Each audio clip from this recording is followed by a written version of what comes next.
Mana o'g'aylar hammangizga mana 25-yil kitobchilar, 26-yil kitobchilar. Hammangizga yaxshi kunlar bo'lsin, to'y tomoshalar bo'lsin. Hammangiz boshingiz to'ydan chiqmasin, dasturxonda mana shu osuq bo'lsin. Hech kim dard ko'rmasin. Doimo topganingiz yaxshi kunlarga to'y tomoshalarga kelsin. Mana shu og'zi birlik, aka-ukalik umrbod saqlanib qolsin-da, har kim bu uyda to'y tomoshalar bo'laversin. Hammangizga baxtlar tilayman. Şu yıl kelasi bana şunu açın yangi yillarni kim nesasa ko'ringlar. Xudoyim qala shukr mana nasibsa 80 yaqinlar boraman. Sizlar ham meniki demay go'rlab boraveringlar. Lekin men hozir sizlarga bitta gapni gapiraman. Mana shu o'rtamizda marhum og'ayimiz, ustozlaringiz ko'plaringiz joni qil. Mana o'tib ketdi, Saidxon o'tib ketdilar. Zokirjon o'tib ketdi. Mana shularni yotgan joylarini bo'ladi. Bular yotgan joylar doim jannat bo'lsin. Mana shunda nimaki bo'lgan bo'lsa Xudoning o'zlari kechirib kishini kavshar salom suv ichishga muyassar aylab, bular yotgan joylar jamlashsin. Mana shu joni qildi shu bitta ashulasidan boshlayman. Endi yomon aytsam ham yaxshi deb aytasizlar, lekin meni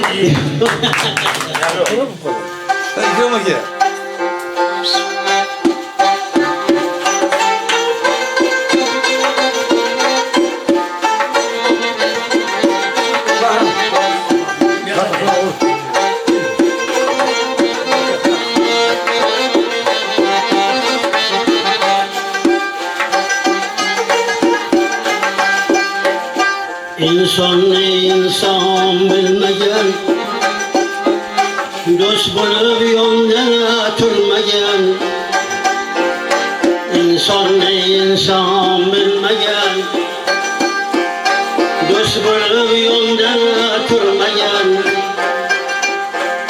Odamligini bilmegen, nodan dostdan dost tanlamay, pambiradi unutmay.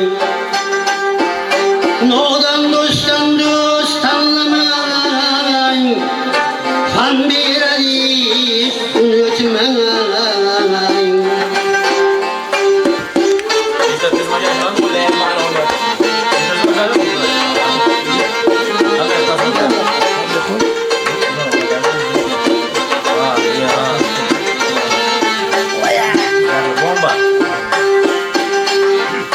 Ot binyanda otana seni, tan olmaydi Xudo seni.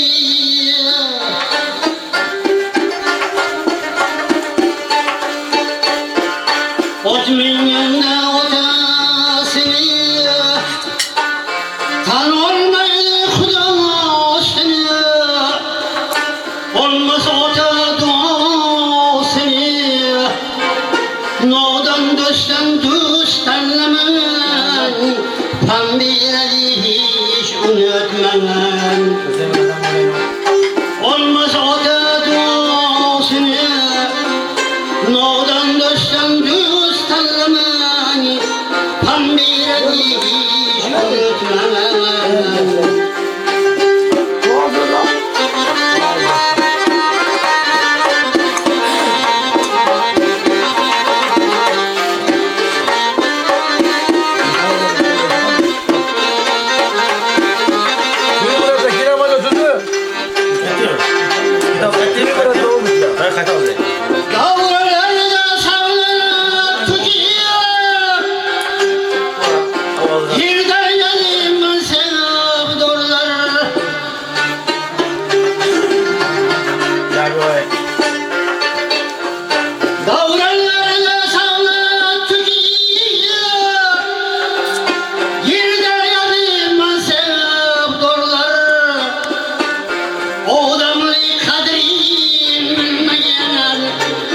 Nodan dostdan dost anlamay, pambiradi hiç unutmay.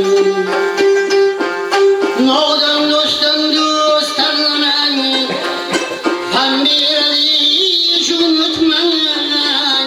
Pambiradi hiç unutmay.